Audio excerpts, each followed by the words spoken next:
Hello guys everyone, আজকে তোমাদেরকে দেখাবো ডাব্লিউপি অ্যান্ড কেপির সিলেবাস। তো ডাব্লিউপি কেপির জন্য কীভাবে প্রিপারেশন নেবে, কোন কোন বুকসগুলো খুবই প্রয়োজন ডাব্লিউপির জন্য, কোন কোন বই থেকে খুবই কমন আসে, তো সেই বিষয়গুলো আজকে তোমরা তুলে দেখাতে হবে। তো দেখো গাইস, এটা হচ্ছে সুবির দাসের ম্যাথামেটিক্স।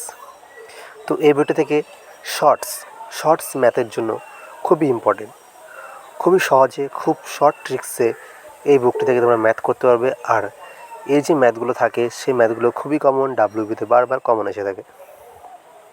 তো নেক্সট দেখাবো তোমাদের, এটা হচ্ছে জেনারেল নলেজ।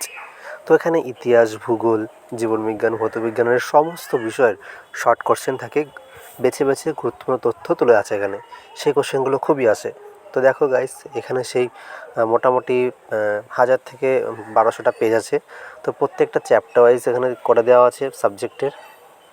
তো নেক্সট পেজ। তো গাইস নেক্সট বুকটা দেখো, জেনারেল ইংলিশ, অর্থাৎ ডাব্লিউপি মেনের জন্য যে English narration change, voice change থেকে ডিগ্রি চেঞ্জ থেকে শুরু করে সমস্ত কিছু এখান থেকে পেয়ে যাবো আমরা। এই বইটা থেকে খুবই কমন আসে, যারা ইংলিশে খুবই দুর্বল কাঁচা, তারা এই বইটা সলভ করলে ইংলিশটা একদম পারফেক্ট হয়ে যাবে, খুবই ভালো পারবে। তো গাইস, এটা হচ্ছে ডাব্লিউপি ক্র্যাক। এটা সেট এখানের থেকে 30টা সেট আছে।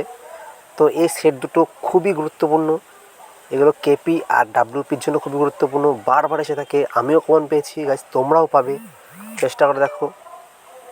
এই বুকস দুটো থেকে চ্যাপ্টার ওয়াইজ যদি কেউ 10টা পেপার সলভ করতে পারে, তারা খুবই গুরুত্বপূর্ণ ফল লাভ করতে পারবে।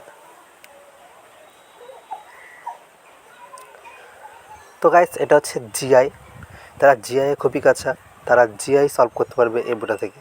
এই বইটা হুবাহু নাম্বার সিরিজ থেকে জিআই, ব্লাড রিলেশন, টোটাল সব রকমের ট্রিক্সের জিআই এখানে আছে। তো এই জিআই বইটা সলভ করে তোমরা মোটামুটি 25-এর মধ্যে 20 অবশ্যই কমন পাবে। এখানে অল দেওয়া আছে, সমস্ত ভিত্তিক এখানে চ্যাপ্টার ওয়াইজ জিআই করে দেওয়া আছে। তো গাইস, এটা তোমরা দেখছো প্রতিটা পেজে নাম্বার সিরিজ থেকে শুরু করে লুপ্ত সংখ্যা। তো গাইস, এই ছিল আজকের ভিডিওটি ভালো লাগলে লাইক, শেয়ার, কমেন্ট করবে। আর ডাব্লিউপি অ্যান্ড কেপির সম্বন্ধে সিলেবাস জানতে কী কী ম্যাথ প্র্যাকটিস করতে হবে, কোন কোন বই পড়তে হবে জানতে হলে কমেন্ট করে জানাবে কমেন্ট বক্সে, আমি তার রিপ্লাই করে দেবো।